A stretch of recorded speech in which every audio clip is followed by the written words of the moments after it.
you know, number one, I multitask better than anybody, and you know, it's easy for me to be chairman of the Board of Regents at the University of Houston because, like I said, I just need a good vice chair who likes, you know, using shovels to dig new buildings and cutting ribbons. I'm not there for the pageantry.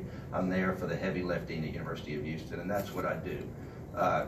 Basically, the Houston Rockets also. I'm here for the heavy lifting and the hard decisions that we can all get in a room. And I think that Daryl and Tad and Rafael have already seen in just little things that come up that I'll look around the room and say, where are you? And so that's, I like a consensus, and this is the way I operate. Either I'm going to convince you this is a better decision, or you're going to convince me. But we're all going to walk out of this room and we're going to agree. And so if you ever see a tough decision made with this franchise, you're not going to see that Daryl and me and Tad and Rafael and the rest of his operations people and my executive Steve and Rick and my three sons. You're going to see us agreeing.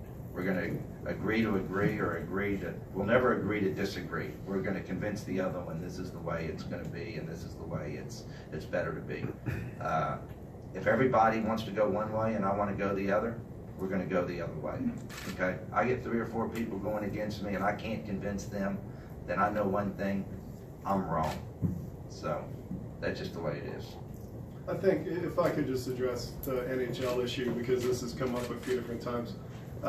You know, we've looked at many NHL teams over the years, and it wasn't a matter of not wanting to bring in somebody as whether they be a tenant or not. It just, the deals didn't work. And so Leslie was always looking forward to opportunities that could make the city better, the sports scene in the city better, and Toyota Center more effective and fill more dates. But the NHL at the time, the teams that he looked at and that we looked at, the numbers didn't work, the CBA didn't work, and it just didn't work for the structure that we had in place. So Tilman and I have already talked about a number of different things. There's optionality in going forward with things that he wants to look at.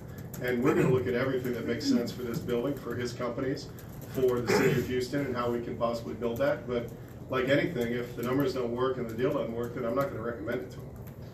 Remember, I think one of the reasons that I was able to buy this team was the team was going to do between 40 and say 60, 70 million dollars in EBITDA. And other buyers come in and they get caught up in the EBITDA number.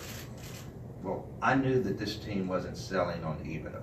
Okay, there's never been a sports team sell for less from the time it was bought.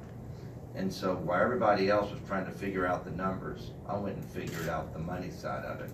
Okay, and I think that's why this was the quickest close ever and the highest price in the history of the NBA. So history of professional sports in North America. Just technically. NFL, everything. And because you got to pay attention to the numbers, and the NHL is the same way. I would put an NHL team here tomorrow. This one has got to work. Okay, but I love to have the other dates in the building. Do I want to see Toyota Center, you know, filled up 300 nights a year? Definitely. So we'll do whatever we can do, but whatever we do is going to make sense. But yes, will we be aggressive? Yes, that's my nature.